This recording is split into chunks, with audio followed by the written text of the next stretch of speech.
MBBS abroad is a difficult task. Yes, it is a difficult task. जब पहली बार गया था तो मेरे पता चले 2 दिन तक मैं रो ही रहा था वहाँ पे। उसके हिसाब से एनएमसी के 4 रोल है। वो they are totally ineligible to work in or to do the license exam in UK. Hello नमस्ते, welcome back to my channel. Myself Tony Thomas. नया दिन, नई बातें और नई शुरुआतों के साथ। तो गाइस, आज ये वीडियो एक व्लॉग नहीं है, it's just a informative video for students, for parents या जो भी लोग देख रहे हैं। तो गाइस, इस वीडियो में टोटल 4 सेगमेंट है, तो 4 पार्ट्स है। तो फर्स्ट पार्ट है नीट पास या फिर। तो गाइस, अभी नीट का रिजल्ट हाल ही में आया, 1 मंथ हो चुके हैं एंड जिस बच्चों का नीट में सिलेक्शन हो चुका है उसके लिए ढेरों कॉन्ग्रेचुलेशन, एंड जिसका सिलेक्शन नहीं हुआ है उनके लिए भी कोई दिक्कत की बात नहीं है। सीरियसली यार, कोई बड़ा पहाड़ टूट नहीं गया, नहीं तो कुछ हो नहीं गया, ऐसा कुछ भी नहीं हुआ है। Seriously I am saying you, because जिस बच्चों का नीट में सिलेक्शन हो चुका है, चलो वो तो हो गया। जिस बच्चों का सिलेक्शन नहीं हुआ है, आपके लिए एक अलग सा ऑप्शन है। एक अगर आपको एमबीबीएस ही करना है तो एमबीबीएस अब्रॉड का ऑप्शन है। अगर आपको एमबीबीएस अब्रॉड नहीं करना है तो आप होम्योपैथी जा सकते हो, आयुर्वेदिक जा सकते हो, बायोटेक्नोलॉजी जा सकते हो, आप BSc in MSc and BSc in biology वो कर सकते हो। आप ऑन्कोलॉजी रिसर्च सेंटर, उनका भी बहुत अच्छा चल रहा है, तो आप ऑन्को में कहीं बैचलर्स ले सकते हो। तो बहुत सारे ऑप्शन है। तो पहला एक सिनेरियो बनता है कि आपने फर्स्ट टाइम नीट का एग्जाम दिया, नीट में सिलेक्शन हो गया तो हो गया। नीट में सिलेक्शन नहीं हुआ है एंड आपका पहले अटेम्प्ट में 250 मार्क्स या 350 मार्क्स आ रहे हैं और आपको लगता है कि आपका सिलेक्शन हो जाएगा, तो go for one more drop.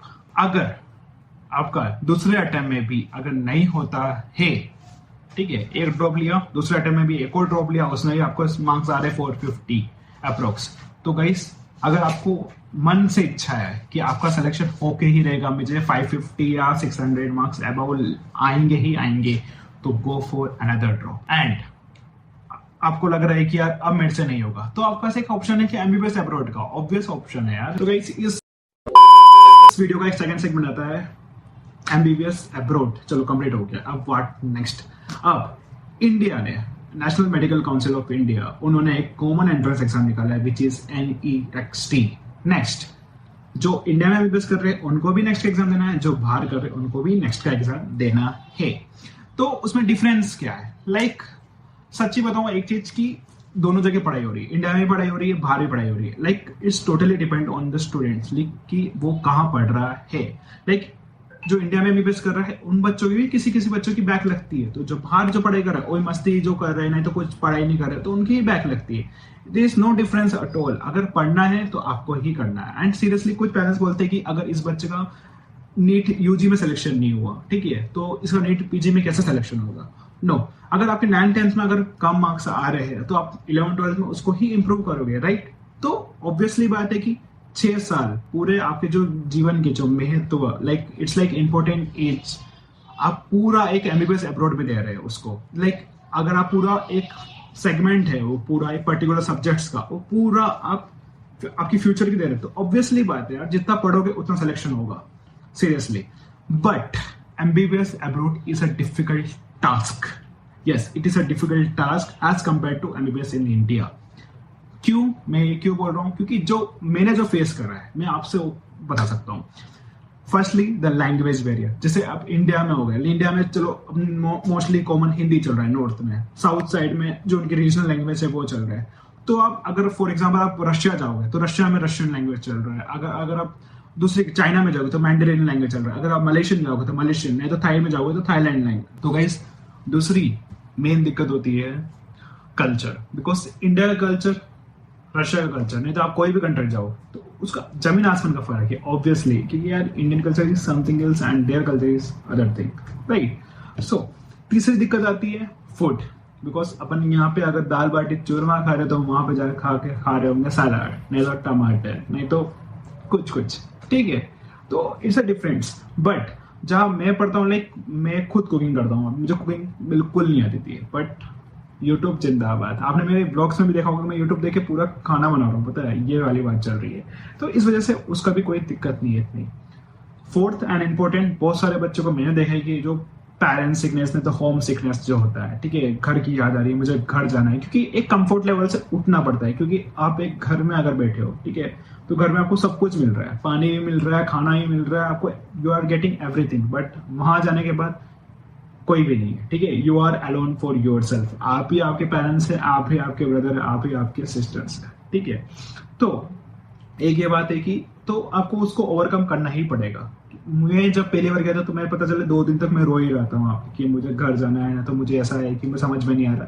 But धीरे धीरे क्लास चालू हुई, अडेप्टेशन चालू हुआ, तो वो भी हो गया। Seriously it's not a big deal, क्योंकि आपके ऊपर है कि योर स्टेबिलिटी, ठीक है, कि आपको एक कंफर्ट लेवल से उठ के एक एमबीबीएस, क्योंकि आप 6 साल के लिए अगर आप पढ़ लिए यहाँ पे, ठीक है, एमबीबीएस के लिए, तो आप क्या एक एग्जाम्स के लिए आप हो जाओगे, आप फाइनली एक डॉक्टर बन जाओगे, यू नो। सो एक है कि आप आगे नहीं तो कहीं पे भी आप कहीं भी अप्लाई कर सकते हो। तो 6 साल के लिए आपको थोड़ी मेहनत करनी है, फिर उसके बाद सीरियसली आप पेरेंट्स को भी बुला सकते हो, आप जहां वर्क कर रहे हो, तो फिर क्या दिक्कत है फिर। सो गाइस, मेरा थर्ड सेगमेंट आता है how to choose a right university, ठीक है। इसके भी 2 पार्ट है, has of India and has of UK, US, अगर जो यूरोपियन कंट्रीज है, अगर उधर आपको वर्क करना हो, ठीक है। तो नेशनल मेडिकल काउंसिल, उन्होंने उनके जो 4 सेगमेंट है, ठीक है, वो इंपॉर्टेंट सेगमेंट, उसके हिसाब से एनएमसी के 4 रूल है। फर्स्ट रूल है 54 मंथ इज कंपलसरी, 4.5 ईयर्स आपके एमबीबीएस की ड्यूरेशन टोटल होनी चाहिए, कैसे भी करके टोटल, ठीक है। ये रूल ऐसे ये रूल होना चाहिए, ओके। सेकेंड रूल है आपका जो इंटर्नशिप, जिस कॉलेज से आप एमबीएस कर रहे हैं उसी कॉलेज से आपका इंटर्नशिप भी होना चाहिए। लाइक एक साल का जो इंटर्नशिप होता है उसी कॉलेज से आपका होना चाहिए, it's a compulsory thing. Third thing is license. आप जैसे फॉर एग्जांपल हम क्रुस्क में कर रहे हैं, ठीक है, तो हम जैसे ग्रेजुएट हो गए 6th ईयर के बाद, तो 6th ईयर का हमें एक लाइसेंस ही मिलता है which is giving us permission to we can work in Russia too. तो जिस कंट्री से आप कर रहे हैं उस कंट्री का एक लाइसेंस मिलना चाहिए आपको कि आप उस पर्टिकुलर कंट्री में एज अ डॉक्टर आप वहां पे वर्क करोगे। तो ऐसा एक लाइसेंस, वहां का लाइसेंस, लोकल लाइसेंस भी मिलना जरूरी है। Fourth and last is like local students. जिस कॉलेज में आप पढ़ रहे हैं तो वहाँ के जो, जैसे फॉर एग्जांपल मैं जहाँ पे पढ़ रहा हूँ वहाँ पे जैसे क्रूस्टेड यूनिवर्सिटी में, तो वहाँ के जो लोकल स्टूडेंट्स हैं, वहाँ जो रशियन स्टूडेंट्स हैं वो भी वहाँ पे पढ़ते हैं। लाइक हमारे तो लोकल स्टूडेंट छोड़ो, वहाँ पे उज्बेकिस्तान, किर्गिस्तान, अर्मेनिया, भाई कहाँ से नहीं, जो बहुत सारी कंट्रीज है, like Malaysia, Thailand, Nigeria, Africa के कम से कम 10 कंट्री वाले बच्चे पढ़ते हैं वहाँ पे। तो लाइक हाँ, तो ये सब है, ठीक है। इंडिया का तो हो गया नेशनल मेडिकल काउंसिल, उनने अपने जो रूल्स थे वो बता दिए। एक दूसरी जो अगर आपको इंडिया में वर्क नहीं करना है, अगर आपको वर्क करना है यूरोपियन कंट्री में, तो यूएसए, तो उसके लिए 2 वेबसाइट है, which is WDOMS, which is world dictionary of medical school, ठीक है, WDOMS। Secondly femur, FAIMER। तो आप उस वेबसाइट में जाओगे तो आपको उसमें आपकी जो सर्च ऑप्शन है वहां पे आप सर्च करोगे तो उसमें पता चल जाएगा कि इस वेबसाइट में आपको पता चल जाएगा कि आपकी कॉलेज कैसी है, ठीक है, इट्स ऑपरेटिव और नॉट। जो इंडिया में जो बच्चे बैठे हैं जिसको एडमिशन लेना है, अब वो इजिली सर्च मार सकते हैं कि आपको वहां पे एक ऑप्शन है, आपकी कंट्री डालनी है, आपको आपका जो स्टेट है वो डालना है, फिर आपको जानना है कि आपकी यूनिवर्सिटी का नेम क्या है। बस ये तीनों डाल दोगे, ठीक है, फिर आप सर्च ऑप्शन में कर दोगे, और सर्च ऑप्शन के बाद आपको सब कुछ पता चल जाएगा कि आपकी कौन सी यूनिवर्सिटी से कब ये यूनिवर्सिटी चालू हुई थी, ये ऑपरेटिव है नहीं है, वहाँ पे लोकल स्टूडेंट्स पढ़ते हैं या नहीं पढ़ते, वहाँ पे कौन कौन से इंटैक्ट है, लाइक इन रशियन भी होगा, इन इंग्लिश भी होगा। तो आपको you will get every information, little information you will get there, ठीक है। Because this both websites are important for if you are giving any international exams like PLAB, जो UK के लिए जो लाइसेंस एग्जाम के हैं, और यूएसएमएल जो लाइसेंस एग्जाम है यूएसए के लिए। तो आप अगर इस वेबसाइट में अगर आपका नाम, आपकी यूनिवर्सिटी का नाम है, तो ही you are eligible to do the work. और आप प्लैब की जो यूनिवर्सिटीज है, लाइक जो यूके का जो लाइसेंस एग्जाम के लिए, उसके लिए कौन कौन सी यूनिवर्सिटीज एलिजिबल है, you can search in Google, you will get the list of the colleges, list of the universities also. अगर आपको WDOMS या फेमर समझ नहीं आ रहा तो आप गूगल में भी लिख सकते हैं। तो जस्ट डू इट, बिकॉज एक बार कहीं दूसरी, क्योंकि मेरे जो फ्रेंड्स है वो दूसरे पर्टिकुलर XYZ यूनिवर्सिटी से कर रहे हैं, बिकॉज लेकिन वो they are totally ineligible to work in or to do the licence exam in UK. So इतनी थोड़ी दिक्कत होती है यार ये, क्योंकि अपन अगर बाहर गए, ठीक है, तो अपन को नहीं पता है कि where we are going to work और we are going to see like कहाँ अपन खुद को नहीं पता कि अपन कहाँ वर्क करने वाले हैं, कहाँ कुछ करने वाले हैं, राइट? तो अपने सारे ऑप्शंस एलिजिबल होने चाहिए। एंड नेक्स्ट वीडियो जो मेरे आएगा इसी सेगमेंट के, जो व्लॉग नहीं होगा दूसरा सेगमेंट होगा, उसमें बताऊंगा कि how to choose a right consultancy like और एडवाइजर। आपको सब कुछ पूरे डिटेल में बताऊंगा आपको।